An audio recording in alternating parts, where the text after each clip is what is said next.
Hi dears, എല്ലാവർക്കും നമസ്കാരം. Welcome back to Isha spicy tasty world. ഇന്ന് നമ്മൾ തയ്യാറാക്കുന്നത് കുട്ടികളുടെയൊക്കെ ഏറ്റവും ഫേവറേറ്റായ ചീസ്ലിങ്സ് ആണ് തയ്യാറാക്കുന്നത്. കുറഞ്ഞ സമയം കൊണ്ട് ധാരാളം വെറും ഒരു 2 കപ്പ് മൈദയും ആട്ടപ്പൊടി ചേർത്ത് നമ്മൾ ഈ ഒരു ചീസ്ലിങ്സ് തയ്യാറാക്കുന്നത് വളരെ ടേസ്റ്റിയാണ്, ക്രിസ്പിയാണ്. അപ്പോൾ തീർച്ചയായിട്ടും ഈ ഒരു റെസിപ്പി നിങ്ങൾക്ക് എല്ലാവർക്കും ഇഷ്ടപ്പെടുന്നതായിരിക്കും. സോ റെസിപ്പി എല്ലാവരും സ്കിപ്പ് ചെയ്ത് കണ്ടോളൂ. കണ്ടതിന് ശേഷം നിങ്ങളുടെ ഫീഡ്ബാക്ക് എന്നിൽ അറിയിക്കാൻ മറക്കരുത്. അപ്പോൾ പെട്ടെന്ന് തന്നെ നമ്മുടെ ഈ ഒരു ചീസ്ലിങ്സ് നമ്മൾ എങ്ങനെയാണ് തയ്യാറാക്കുന്നത് നോക്കിയാലോ. അതിനായി നമുക്കൊരു ബേസനിൽ ഒരു സ്ട്രെയിനർ വെച്ചതിന് ശേഷം അതിലോട്ട് 1 കപ്പ് ആട്ടപ്പൊടിയും 1 കപ്പ് മൈദപ്പൊടിയും കൂടെ ചേർത്ത് കൊടുക്കാം. സാധാരണ നമ്മൾ ബേക്കറിയിൽ നിന്ന് വാങ്ങുന്ന ചീസ്ലിങ്സിൽ മൈദപ്പൊടിയും കൊണ്ട് മാത്രമാണ് അവർ തയ്യാറാക്കുന്നത്. പക്ഷെ നമ്മൾ ഇന്ന് തയ്യാറാക്കുന്നത് ആട്ടയും മൈദയും കൂടെ മിക്സ് ചെയ്തിട്ടാണ് തയ്യാറാക്കുന്നത്. ഇനി നമുക്കിതിലോട്ട് ഒരു 1/2 ടീസ്പൂണ് ഉപ്പും കൂടെ ആഡ് ചെയ്ത് കൊടുക്കാം. ഉപ്പ് ആഡ് ചെയ്തതിന് ശേഷം ഒരു 2 ഞുള്ള് നമുക്ക് ബേക്കിംഗ് സോഡ ആഡ് ചെയ്ത് കൊടുക്കാം കേട്ടോ. ബേക്കിംഗ് സോഡ ആഡ് ചെയ്തതിന് ശേഷം ഇതിലോട്ട് ഒരു 2 ടേബിൾ സ്പൂണ് ബട്ടറും കൂടെ ആഡ് ചെയ്ത് കൊടുക്കാം. നന്നായിട്ട് തണുത്ത ബട്ടറാണ് യൂസ് ചെയ്തേക്കുന്നത് കേട്ടോ. ഇനി നമുക്ക് ഈ വക എല്ലാം ആഡ് ചെയ്തതിന് ശേഷം നമുക്ക് ഇതിൻ്റെ മെയിൻ ഇൻഗ്രീഡിയൻസ് ചീസാണ് ആഡ് ചെയ്ത് കൊടുക്കുന്നത്. പ്രോസസ്ഡ് ചീസാണ് നമ്മൾ എടുക്കുന്നത്.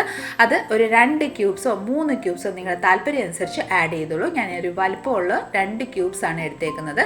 ഇനി നമുക്കൊരു ഗ്രേറ്റർ യൂസ് ചെയ്ത് ഇത് നന്നായിട്ടൊന്ന് ഗ്രേറ്റ് ചെയ്ത് നമുക്ക് ഇതിലോട്ടൊന്ന് ആഡ് ചെയ്ത് കൊടുക്കാം. അപ്പോൾ നമ്മൾ ചീസെല്ലാം ആഡ് ചെയ്തതിന് ശേഷം നമുക്കിനി നന്നായിട്ട് ഈ വക എല്ലാം മിക്സ് ചെയ്തെടുക്കാം. ബട്ടറും ചീസും മൈദയും ആട്ടയും ഉപ്പും സോഡ എല്ലാം നന്നായിട്ട് യോജിച്ച് വരുന്നിടം വരെ നമുക്ക് നന്നായിട്ടൊന്ന് മിക്സ് ചെയ്യാം. നന്നായിട്ടൊന്ന് മിക്സ് ചെയ്തതിന് ശേഷം നമുക്കിനി ആവശ്യമുള്ളത് പാലാണ് കേട്ടോ. നമ്മൾ പാല് വെച്ചാണ് ഈ ഒരു മാവ് ഒന്ന് കുഴച്ചെടുക്കുന്നത്. 1/4 കപ്പ് പാല് ഞാനിവിടെ എടുത്തിട്ടുണ്ട്. തിളപ്പിച്ച് ആറിയ പാലാണ്. അത് കുറേശ്ശെ ആഡ് ചെയ്ത് ആവശ്യമനുസരിച്ച് ആഡ് ചെയ്ത് നന്നായിട്ടൊരു ഡോ പരുവത്തിൽ നമ്മൾ പൂരിക്കൊക്കെ കുഴയ്ക്കുന്ന ആ ഒരു ടെക്സ്ചർ ആവുന്നിടം വരെ നന്നായിട്ടൊന്ന് കുഴച്ച് കൊടുക്കാം.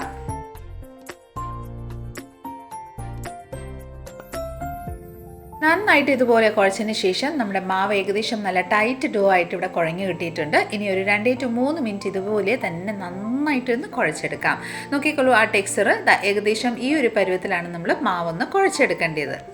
മാവ് ഇതുപോലെ നന്നായിട്ടൊന്ന് കുഴച്ചതിന് ശേഷം നമുക്കിനി ലിഡിറ്റ് ക്ലോസ് ചെയ്ത് ഒരു 10 മിനിറ്റ് ഇത് റെസ്റ്റിനൊന്ന് വെച്ച് കൊടുക്കാം കേട്ടോ.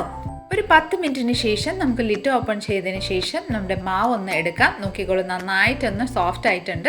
ഇനി നന്നായിട്ടൊന്ന് കുഴച്ചതിന് ശേഷം നമുക്കിനി ഈ ഒരു മാവ് ഒരു 3 പാർട്ടായിട്ടൊന്ന് ഡിവൈഡ് ചെയ്ത് കൊടുക്കാം കേട്ടോ. മാവ് 3 പാർട്ടായിട്ട് ഡിവൈഡ് ചെയ്തിട്ടുണ്ട്. ഈ 2 ജസ്റ്റ് മാറ്റി വെച്ച് ലിഡിറ്റ് ക്ലോസ് ചെയ്ത് വെക്കാം കേട്ടോ. ഇനി ഞാനിവിടെ കൗണ്ടർ ടോപ്പിൽ തന്നെയാണ് നന്നായിട്ടൊന്ന് പരത്തിയെടുക്കാൻ പോകുന്നത്. നമ്മുടെ ചപ്പാത്തി പലകയിൽ പരത്തുമ്പോൾ അത്രയും വലുപ്പത്തിൽ നല്ല തിന്നായിട്ട് നമുക്ക് അതായത് പരത്താൻ പാടായിരിക്കും. അതാണ് ഞാനിവിടെ കൗണ്ടർ ടോപ്പാണ് യൂസ് ചെയ്യുന്നത്. ഇനി നമുക്ക് ഇതിലോട്ട് കുറച്ച് മൈദമാവോ അല്ലെങ്കിൽ ആട്ടപ്പൊടിയോ ജസ്റ്റ് ഒന്ന് തൂകിയതിന് ശേഷം നന്നായിട്ടൊരു കനം കുറച്ച് നമുക്ക് ഇതൊന്ന് ചപ്പാത്തി പരുവത്തിലൊന്ന് പരത്തിയെടുക്കാം. അപ്പോൾ ഇതാ നന്നായിട്ട് പരത്തി ഏകദേശം ഈ ഒരു കനത്തിലാണ് നമ്മൾ ഇത് പരത്തിയെടുത്തേക്കുന്നത്. ചപ്പാത്തിയുടെ അത്രയും വലുപ്പമില്ല, നന്നായിട്ട് തിന്നായിട്ട് തന്നെയാണ് നമ്മൾ പരത്തിയെടുത്തേക്കുന്നത്. ഇനി നൈഫ് വെച്ച് നമുക്ക് ഇതിൻ്റെ സൈഡ്സ് എല്ലാം നന്നായിട്ടൊന്ന് കട്ട് ചെയ്ത് ഏകദേശം ഒരു സ്ക്വയർ ഷേപ്പിൽ നമുക്കിതൊന്ന് സൈഡ്സ് എല്ലാം കട്ട് ചെയ്തതിന് ശേഷം റെഡിയാക്കി എടുക്കാം. അപ്പോൾ ഇതാ സൈഡ്സ് എല്ലാം റിമൂവ് ചെയ്തതിന് ശേഷം ഏകദേശം ഞാനിവിടെ ഒരു സ്ക്വയർ ഷേപ്പിലാക്കി എടുത്തിട്ടുണ്ട് കേട്ടോ. അത്രയ്ക്ക് സ്ക്വയർ ഷേപ്പ് ഇല്ലെങ്കിലും നമ്മൾ ഏകദേശം സൈഡ്സ് എല്ലാം റിമൂവ് ചെയ്ത് ഈ ഒരു ഷേപ്പിലാക്കി എടുത്തിട്ടുണ്ട്. ഇനി നമുക്ക് കനം കുറച്ച് കുഞ്ഞു ക്യൂബ്സ് ആക്കി കട്ട് ചെയ്യാനായിട്ട് ആദ്യം നീളത്തിലൊന്ന് ലൈൻ മാർക്ക് ചെയ്ത് കൊടുക്കാം. നിങ്ങളുടെ കയ്യിൽ പിസ്സ കട്ടർ ഉണ്ടെങ്കിൽ അത് യൂസ് ചെയ്തോളൂ, അതായിരിക്കും ഏറ്റവും എളുപ്പം. എൻ്റെ കയ്യിൽ ഇല്ലാത്തതുകൊണ്ട് ഞാനിവിടെ നൈഫാണ് യൂസ് ചെയ്തേക്കുന്നത്. അപ്പോൾ നമുക്ക് നീളത്തിൽ ആദ്യം ഒന്ന് കട്ട് ചെയ്തെടുക്കാം. അപ്പോൾ ഇതാ നീളത്തിലൊന്ന് കട്ട് ചെയ്തതിന് ശേഷം ഇനി നമുക്ക് സൈഡിൽ നിന്ന് ഇതുപോലെ ഒന്ന് കട്ട് ചെയ്തെടുക്കാം. അപ്പോൾ കുഞ്ഞു ക്യൂബ്സ് ആക്കി കിട്ടാനായിട്ട് നമ്മൾ ഈ ഒരു രീതിയിൽ നമ്മൾ കട്ട് ചെയ്തെടുക്കുന്നത് കേട്ടോ. അപ്പോൾ ഇതാ നന്നായിട്ട് ഇവിടെ കട്ട് ചെയ്തെടുത്തിട്ടുണ്ട്. ഇനി നമുക്ക് ആ ഒരു നൈഫ് വെച്ച് തന്നെ ഇതുപോലെ സ്ക്രാപ്പ് ചെയ്ത് നമുക്കിത് നന്നായിട്ടൊന്ന് റിമൂവ് ചെയ്തെടുക്കാം. അപ്പോൾ ഇതാ ഞാൻ സ്ക്രാപ്പ് ചെയ്ത് എല്ലാം എടുത്തിട്ടുണ്ട്. നോക്കിക്കോളൂ, നന്നായിട്ട് നമ്മൾ സ്ക്വയർ ഷേപ്പിൽ കനം കുറച്ച് തന്നെ നമ്മൾ ഇത് കട്ട് ചെയ്ത് റെഡിയാക്കിയിട്ടുണ്ട്. നന്നായിട്ട് പരത്തിയിട്ടുമുണ്ട് കേട്ടോ. ആ ഒരു തിക്നെസ്സും ആ കാര്യങ്ങളൊക്കെ കണ്ടോളൂ. അപ്പോൾ നമ്മളിത് ഫ്രൈ ചെയ്യുമ്പോൾ എത്രമാത്രം രസമായിരിക്കും. അപ്പോൾ ഇതേ രീതിയിൽ തന്നെ ബാക്കിയെല്ലാം കൂടെ നമുക്ക് ഒന്ന് പരത്തിയെടുത്തതിന് ശേഷം ഒന്ന് കട്ട് ചെയ്തെടുക്കാം കേട്ടോ. അപ്പോൾ നമ്മൾ ചീസ്ലിങ്സ് ഇവിടെ ഫ്രൈ ചെയ്യാനായിട്ട് ഞാൻ എല്ലാം റെഡിയാക്കി ഒരു പ്ലേറ്റിലോട്ട് സെറ്റ് ചെയ്തിട്ടുണ്ട്. ഇനി നമുക്കിതൊന്ന് ഫ്രൈ ചെയ്യാം കേട്ടോ. അതിനായി ഞാനൊരു കടായിൽ ആവശ്യമനുസരിച്ച് ഓയിൽ ചേർത്തിട്ടുണ്ട്. ഓയിൽ നന്നായിട്ട് ചൂടായിട്ടുണ്ട് കേട്ടോ. നല്ല ആവി പറക്കുന്ന രീതിയിലാണ് ഓയിൽ ചൂടാവേണ്ടത്. ഇനി നമുക്ക് ഇതിലോട്ട് കുറേശ്ശെ നമ്മൾ ചീസ്ലിങ്സ് ഫ്രൈ ചെയ്യാനായിട്ട് ഒന്ന് ആഡ് ചെയ്ത് കൊടുക്കാം. നിങ്ങൾ നോക്കിക്കോളൂ, ആ ഒരു ബബിൾസും ആവി നന്നായിട്ട് പറക്കുന്നുണ്ട്. ആ ഒരു ടെക്സ്ചറിൽ വേണം നമ്മുടെ ഓയിലൊന്ന് ചൂടാക്കി കിട്ടാനായിട്ട്. ഇനി നമുക്ക് ഇതുപോലെ ചീസ്ലിങ്സ് ആഡ് ചെയ്തതിന് ശേഷം ഒരു സ്പൂൺ വെച്ചോ അല്ലെങ്കിൽ ഒരു സ്പാച്ചില വെച്ച് നന്നായിട്ട് അപ്പോൾ തന്നെ നന്നായിട്ടൊന്ന് മിക്സ് ചെയ്ത് കൊടുത്തോളൂ കേട്ടോ. അപ്പോൾ തന്നെ നമുക്ക് ഇത് നന്നായിട്ടൊന്ന് വീർത്ത് വന്നോളൂ. ആ ഒരു ചീസ്ലിങ്സ് നമ്മൾ പുറമേ നിന്ന് വാങ്ങുന്ന അതേ ടെക്സ്ചറിലാണ് നമുക്ക് ഈ ഒരു ചീസ്ലിങ്സ് റെഡി ആയി കിട്ടുന്നത്. ആ ഓയിലോട്ട് ചേർക്കുമ്പോൾ തന്നെ ആ ചീസിൻ്റെ ഒക്കെ സ്മെല്ല് ഇവിടെ വന്നു കഴിഞ്ഞു. അത്രയ്ക്കും നല്ല സ്മെല്ലാണ് വരുന്നത്. ഇനി നന്നായിട്ടൊന്ന് മിക്സ് ചെയ്ത് ലൈറ്റ് ഒരു ഗോൾഡൻ ഷെയ്ഡ് ആവുന്നിടം വരെ ഒന്ന് ഫ്രൈ ചെയ്തെടുക്കാം. നമ്മളിതിൽ ഗോതമ്പൊടി ആണ് യൂസ് ചെയ്തേക്കുന്നത് 1 കപ്പ്. അതുകൊണ്ട് നമ്മുടെ ഈ ഒരു ചീസ്ലിങ്സിന് ലൈറ്റായിട്ട് ഒരു ഗോൾഡൻ ഷെയ്ഡ് വരുന്നതായിരിക്കും ഫ്രൈ ചെയ്തതിന് ശേഷം. മൈദ മാത്രം ആണെങ്കിൽ ഒരു ലൈറ്റ് ഒരു ക്രീമി ടെക്സ്ചറാണ് ഫ്രൈ ചെയ്ത് കിട്ടുന്നത് കേട്ടോ. അപ്പോൾ നിങ്ങൾ വേണമെങ്കിൽ മൈദ മാവ് മാത്രമാണല്ലോ യൂസ് ചെയ്യാം, ഇല്ലെങ്കിൽ ഇതേ രീതിയിൽ തന്നെ ഗോതമ്പൊടി മൈദയാണല്ലോ യൂസ് ചെയ്ത് തയ്യാറാക്കാം കേട്ടോ.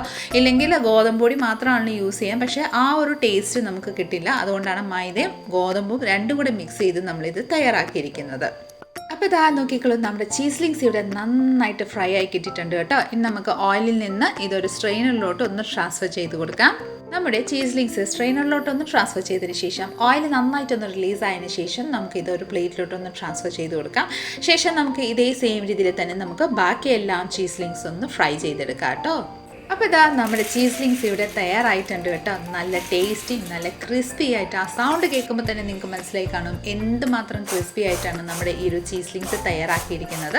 വളരെ ടേസ്റ്റിയും സിമ്പിളായിട്ട് തയ്യാറാക്കുന്നത്. വെറും 2 കപ്പ് മാവും കൊണ്ട് നമ്മൾ ധാരാളമാണ് തയ്യാറാക്കിയിരിക്കുന്നത്, അതും നിമിഷ നേരം കൊണ്ട്. അപ്പോൾ തീർച്ചയായിട്ടും ഇന്നത്തെ ഒരു റെസിപ്പി നിങ്ങൾക്ക് എല്ലാവർക്കും ഇഷ്ടമായി എന്ന് വിചാരിക്കുന്നു. എല്ലാവരും ഒന്ന് ട്രൈ ചെയ്ത് നോക്കണം കേട്ടോ.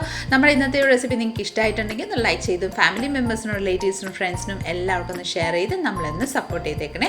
കൂടാതെ ഇതുപോലെ നല്ല റെസിപ്പിക്കായി ഇഷ സ്പൈസി ടെസ്റ്റി വേൾഡ് ചാനൽ ഒന്ന് ഫോളോ ആൻഡ് സബ്സ്ക്രൈബും കൂടെ ചെയ്ത് നമ്മളൊന്ന് സപ്പോർട്ട് ചെയ്തേക്കാം. അടുത്ത നല്ലൊരു റെസിപ്പിയും കൊണ്ട് വരുന്നിടം വരെ എല്ലാവരും stay tune, be happy and keep smiling. Thank you for watching and by.